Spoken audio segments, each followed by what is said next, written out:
Kira-kira mau saya bahas nggak ini pentahelix? Boleh ya. Jadi kita sebagai akademik itu juga mesti connecting dengan lembaga bisnis. Jadi Pak Sam udah dengan Astra, Payung itu banyak Pak yang masuk Pak. Setelah kami rame itu kemudian BRI, Bank Jabar aja masuk Pak. Bank Jabar, Bank Lampung, termasuk apa namanya PLN, Indofood, ya macam-macam lah. Jadi lembaga bisnis ini bisa connecting juga dengan perguruan tinggi, tapi juga bisa dihadirkan di tengah-tengah masyarakat. Yang berat adalah komunitas. Nah inilah yang sebenarnya harus mereka, bukan kita. Syukur-syukur kita adalah bagian dari community itu. Jadi kita tidak bangun hierarki, tidak berjarak. Kadang kita datang sebagai dosen, kita datang dengan gelar, sebisa mungkin kita tuh hilangkan itu. Jadi mereka melihat kita juga sebagai aktivisme, bukan sebagai akademisi. Yang keempat, ini kalau mau datang iya, kalau enggak ya nggak apa-apa, government. Yang kelima, media. Ini yang saya sebut tadi, kalau kita punya gerakan tapi tidak bisa mempromosikannya, kita kayak nggak punya gerakan. Jadi ini cara kita untuk mengekspos ya apa yang ada di kampung itu. Meskipun sekarang sudah hexahelix ya. Jadi kalau tadi pentahelix, sekarang ini sudah hexahelix. Yang keenam apa? Agregator. Agregator ini kayak di tempat Bapak itu sudah jadi pusat pelatihan gitu. Menjadi pusat inkubasi. Jadi dia sudah mulai memproduksi para penggerak-penggerak baru untuk ditempatkan di berbagai wilayah. Tapi ini proses panjang setelah pasca pentahelix ya. Oke, saya menyebut Pancasila ya, ngebahas Pancasila. Karena tadi saya udah menyinggung Pancasila. Ini 5 sila. Nah, kalau Trisila itu kan Soekarno bilang tentang sosio-nasionalisme, sosio-demokrasi, dan ketuhanan. Nah, kalau membaca gagasan-gagasan Soekarno, digalinya Ekasila ya dia gotong royong. Jadi ini nyawanya pemberdayaan. Jadi ini bukan Superman tapi super team. Kalau kita sudah ngomong pemberdayaan kok tidak terjadi kegotong royongan masyarakat, berarti itu bukan gerakan pemberdayaan, bukan empowering.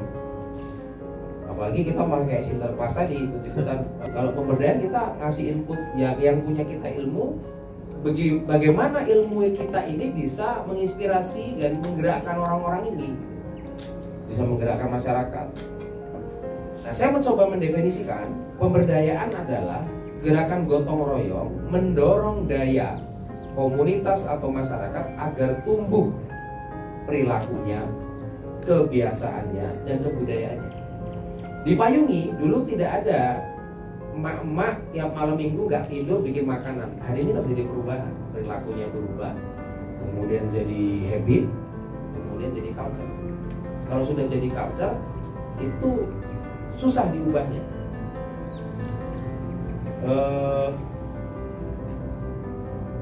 Ini yang membedakan antara Marx dengan Bourdieu, Pak Wahid. Malam kita diskusi kecil itu. Jadi kalau Marx itu naif, dia membahas persoalan manusia hanya determinasi ekonomi. Jadi konflik antar sepanjang manusia ini adalah tentang ekonomisme. Nah, Bourdieu memperbaiki itu, bukan hanya ekonomi, tapi juga tentang kebudayaan, tentang culture, tentang ethos, tentang masyarakat yang mau berubah, bicara arena, habitus, ya, dan sebagainya itu. Nah, pemberdayaan adalah pendidikan, pendidikan adalah pemberdayaan.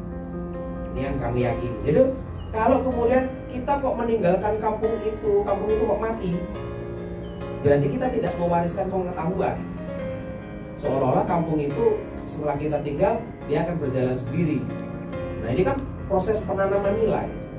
Kalau sudah kita bicara pendidikan pemberdayaan, ini adalah proses menanamkan nilai. Sehingga misal saya datang ke sini, saya udah 3 kali lah gak ikut pesantren Mirausa. Tapi saya pastikan bahwa di Payungi mereka melakukan itu.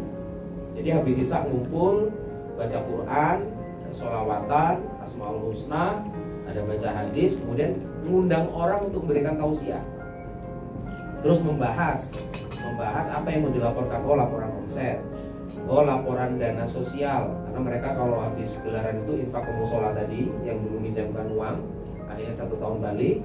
Kemudian setelah itu mereka komitmen kalau setiap habis gelaran apa yang mau dilakukan. Oh, ada infak 2000-an, nanti kalau ada yang sakit diambilkan dari situ. Ada kas payungi untuk beli semen, beli pasir, bikin saung, macam-macam lah, itu dikumpulkan dari situ. Kemudian ada iuran sapi itu, jadi kalau nanti dikumpulkan 1 tahun beli sapi. Kemudian ada iuran jalan-jalan.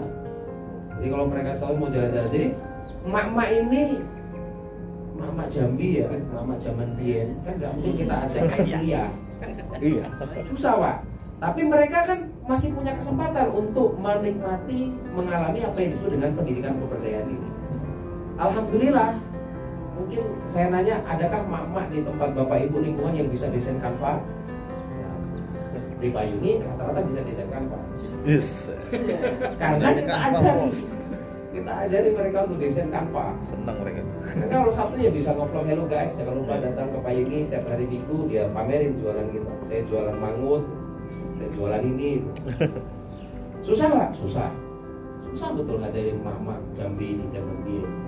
Bahkan ada mbak-mbak akhirnya beli HP Android, buka WA. Sekarang kalau ke Payungi karena bank datang kita udah pakai QRIS. Wes. Jadi kalau ke Payungi bapak ibu nggak bawa duit, pakai HP bisa bayar QRIS. Mbak-mbak itu juga bisa buka QRIS ada. Mbak Harjo itu umurnya 74 tahun. Dia PDIP. Ya kalau lagi pilkada pemilu pasti kan ribut ya. Saya biarkan mereka milih siapa tapi nggak usah kampanye. Nah, Mbak Harjo ini pedagang kopi di tempat kami PDIP. Pecah gesang dari abang sampai kepeng dan banteng. Jadi itu Mbak Harjo. Tapi bisa QRIS juga. Bisa QRIS.